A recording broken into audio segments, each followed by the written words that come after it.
Welcome to Dialogue This Week. In this corner, we invite guests from in and out of Korea to talk about a wide variety of issues ranging from culture and sports to the latest trends around the world.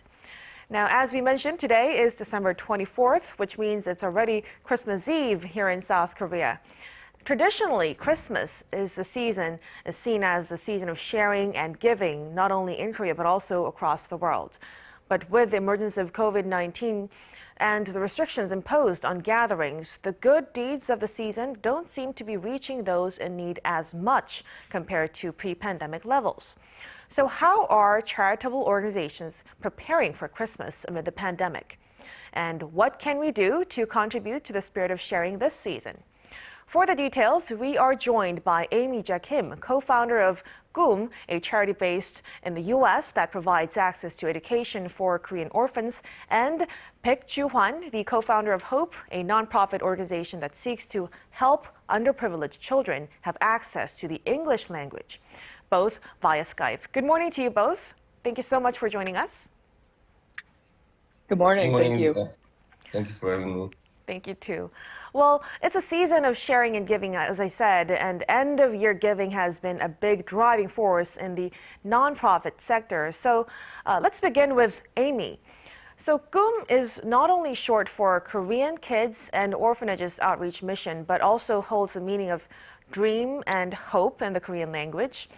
So Aimee, KKOOM is a charity that provides support for Korean orphans and also provides supplemental funding for post-high school young adults. Can you tell us a little bit more about how KKOOM was first established? Yes, of course. Thank you for having me. KKOOM was started unofficially in 2004 and 2005. I was a Fulbright English teacher in a medium-sized town of Gumi, between, halfway between the Daegu and Seoul and closer to Daegu. And when I was volunteering at a children's home in that town as I was teaching, I realized that the children there didn't have a lot of toys. And as it was getting colder, I realized that they didn't have a lot of gloves. And I started asking questions of the staff at this one particular children's home. And I said I would like to put together a small toy drive and a small glove drive. Would that be okay? And that was the beginning of KKOOM in 2004. And then in 2007, a group of friends and I were back here in the United States, and we established a nonprofit based in Michigan to support this work. And it's been growing ever since 2007. Well, that is so thoughtful of you. So I must ask, how are the young ones who need help brought to the attention of KKOOM? And are all of the children and young adults you help Korean? Yes, all of the children that are supported through KKOOM are living in a children's welfare center, or what we used to call an orphanage. And although the word orphanage is in the name of KKOOM, since 2004, we've moved away from the use of the word orphan and orphanage and into the more modern language of children's welfare home and at-risk children and foster children. So all of the children that we're supporting have grown up in these types of homes and are either currently living there or are now aged out of those homes and are starting lives on their own. Some of them are able to go to college. We provide college funding and support for those children in that way. Now let's bring Ju-hwan into the conversation. So Ju-hwan, HOPE is short for Helping Others Prosper Through English. How exactly does HOPE operate? And at the first place, what made you establish this nonprofit organization? HOPE was started in 2008. I was at that time, I was very surprised to know from my expat friends in Seoul that there are this huge group of expat people and foreign resident people in Seoul that want to participate in volunteer works in Korea, but they just don't have this opportunity. They don't know, how to give their help to those who need them. And I also know there is a big group of, underprivileged children in Korea who want to engage with English-speaking teachers. So our service model was to kind of connect these two groups. So that was how it started. So not only is HOPE nonprofit, but it really depends on the core value of giving. So, Juhwan, what do you think drives these volunteer English teachers to make the commitment, and I assume for the long term as well? Yeah, like I said, I was really surprised that expat expat people or foreign residents in Seoul, that they feel left out in volunteer community. They didn't really know what kind of opportunities are out there. So I still get like emails and phone calls, questions all the time. How how can they help? So I think their desire and needs to participate in community service, I think that's the biggest driver for those volunteers. And so the classes they are teaching, it can last as many as like 2, 3 years because they have this, drive, I think. Well, it's really good to hear that many people are gaining more interest in participating. Well, both KKOOM and Hope operate on the basis of human interaction, sharing knowledge, and giving care. So, Aimee, let's touch upon the impact of the ongoing pandemic. How have things been different in the past couple of years due to the pandemic, and how did KKOOM and the children have to adjust to this?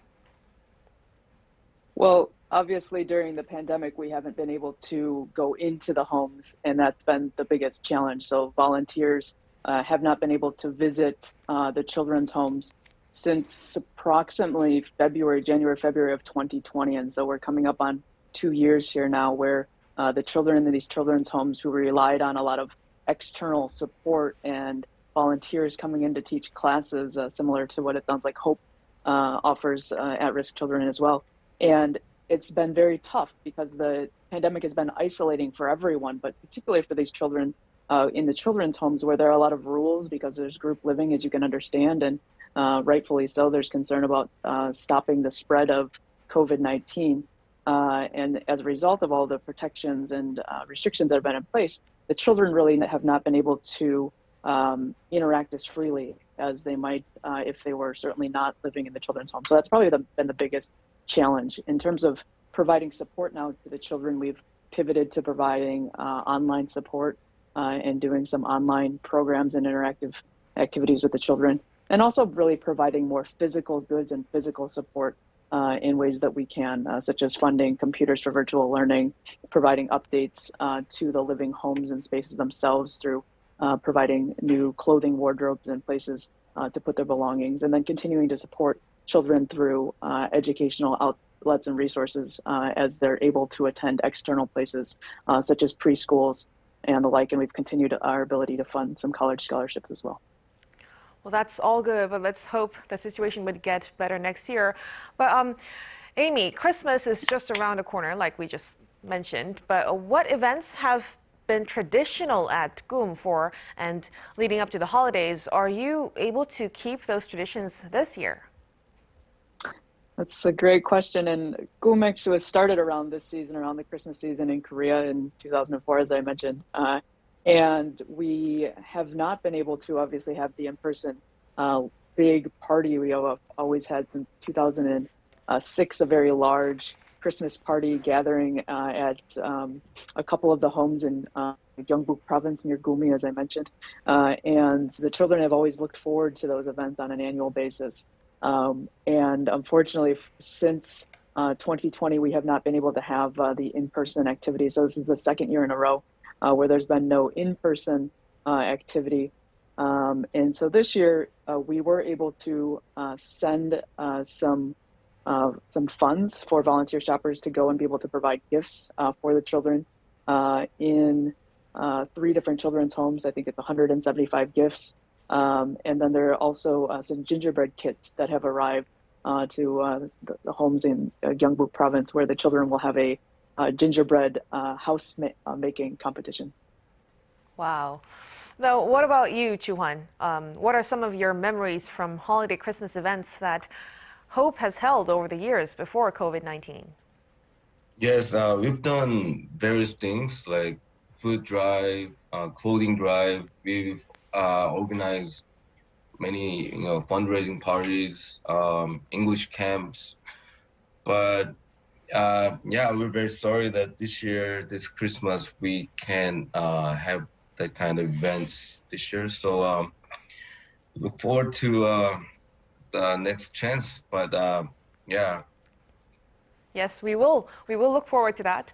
And now, for audiences here in South Korea and internationally as well, who want to reach out to, how can we contribute to the support that KKOOM provides, Aimee? Yes, of course. We're always looking for support around the globe, and I think the best way to start initially to get some more information is to engage with us online. You can visit our website, which is www.KKOOM.org, and find out more information there. And then from our website, you'll find out that in the spring of 2022, we are going to have a backpack drive, and that's something that people locally in South Korea can contribute to by either volunteering to shop for some backpacks and some school supplies, and that people overseas can support by contributing some financially so that we can procure those goods cost efficiently in South Korea.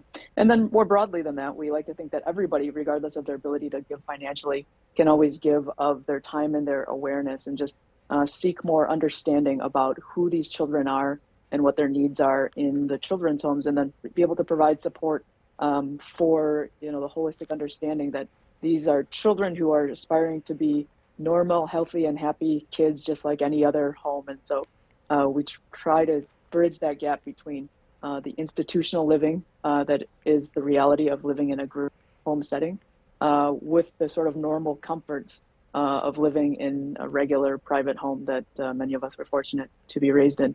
So with the funding and the supports that KKOOM has, we try to provide those experiences that are memorable, that give children something to hold on to. And so this year, maybe it's the gingerbread house competition, and we're hopeful that in the future we'll be able to get back into some of the group and in-person activities that are really a lot of fun for our volunteers and certainly memorable for the children that we serve. All right. And before we let you both go, well, Aimee, the change to a new year isn't going to eradicate COVID-19, but as the world makes efforts to live with COVID, what goals does KKOOM have for next year?